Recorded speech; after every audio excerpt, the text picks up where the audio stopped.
Okay, so let's talk about how to disidentify with the ego. But before we get started, let's just talk about what the ego is, just so that we're on the same page. I go by the definition from Eckhart Tolle, who talks about it extensively in his book, A New Earth. But he basically defines the ego as being identified with form. And that can be thought form, it can be emotions, it can be physical form, the things you own. So when we identify with something, we believe that that makes us who we are, that that's our true selves, when really that's not the case. What we are is beyond that. What we are is consciousness.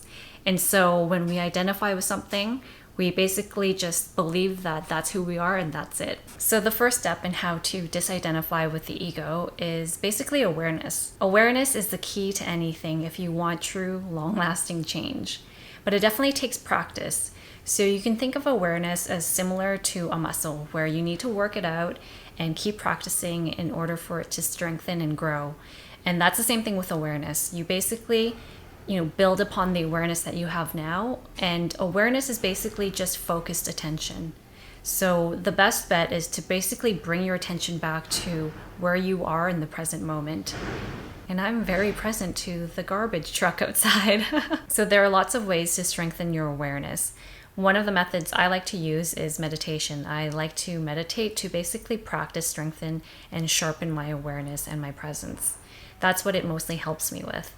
And there are lots of other ways too. You don't have to dedicate a whole bunch of time to meditate in order to bring awareness to it. You can do something as simple as taking 3 conscious breaths. You can pay attention to your breathing. So bring awareness to yourself. Start paying attention to your thought patterns, to your emotional patterns, to your behaviors. And then you start to build upon it and you start to get to know yourself a lot better and you get to know your ego a lot better along the way. And when you start to pay more attention to how your thoughts, feelings, and behaviors are, you'll start to dig deeper and start to see the beliefs that you have.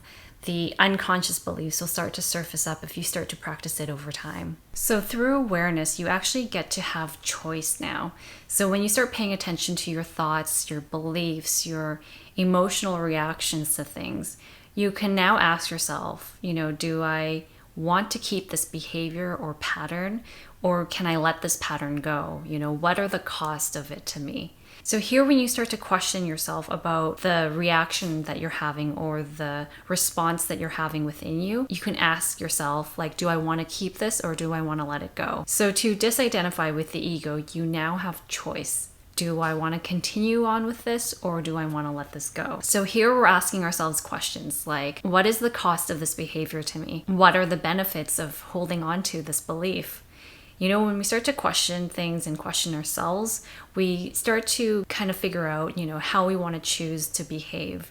And so now that you've got awareness and now that you're paying attention to everything and to yourself and to the ego, you now have the ability to make a choice of whether or not to keep this behavior or to let it go. So this next step isn't really necessary for disidentifying with the ego, but it definitely just helps for the following step, which I'll get to in a second. So at this step, you basically want to understand why you are having these types of thoughts, emotions, or even beliefs, or this type of reaction. Because when we start to question ourselves and figure out why, we get to dig deeper in understanding how it came to be and how it's conditioned us to behave or think a certain way. It just adds another depth to our understanding of ourselves, of our understanding of the ego.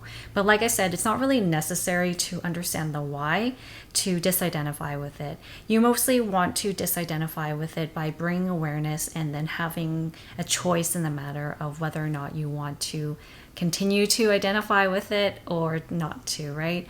So when we bring awareness to it, that's where true change can happen. So in this step, you want to understand why. So take the time to contemplate on, your actions or your thoughts and behaviors and all that stuff.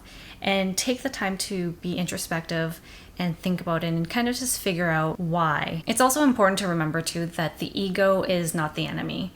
The ego, I feel, is a necessary part of our evolution, but now as we continue to evolve, the ego is no longer important. So just remember that when we're kind of learning about ourselves and learning about our ego, that we also practice self-compassion, because it's easy to start to vilify the ego and to believe that it's wrong and bad. And so we start thinking more stuff, more thought forms that we're being identified with in order to deal with the ego. So we really don't want to add more to it. We just basically want to bring awareness to it, choose to let go of it, and then understand why it came to be the way it is, or at least understand why it's happening. So just like I said, you don't necessarily need to understand why the ego is acting the way it is, but it definitely does help for this next step, which is to repeat the practice. Basically, what you're going to do is continue on with building that awareness muscle so that you can have choice to disidentify with the ego each time. And because this is going to be a repetitive thing, it is helpful to understand why, because you can start to see how it's expressed within the ego in different areas, in different ways. Because if you understand that you have this whole belief around not being good enough, you start to see how it's expressed and how you behave and act it out in other ways.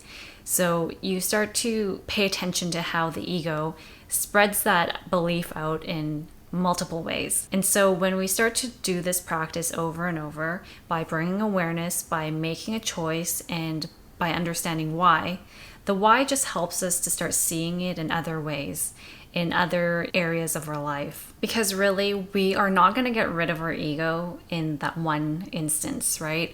It's a continuous process, and it's just something that we basically learn to disidentify with, over time, because it's not like we'll ever get rid of the ego necessarily, like some of us will, most of us won't. But having an ego is not necessarily a bad thing. It's just that we need to be aware of it. We need to just start seeing it for what it is and not to misinterpret the ego as our true selves.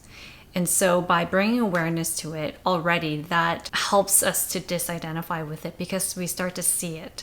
And so with practice, we can start to disidentify with it more and more. So basically, that's what helped me disidentify with the ego. It's just basically doing it on repetition and just strengthening my practice of doing it all the time. To start paying attention to myself more, to start paying attention to how my ego behaves, thinks, and feels. And I think the key thing is awareness. Awareness is the foundation for change, and awareness is just the answer to everything, because only from there do we really have true choice in change. So basically start practicing awareness and start strengthening that muscle so that you can start paying attention to yourself more and disidentify with your ego.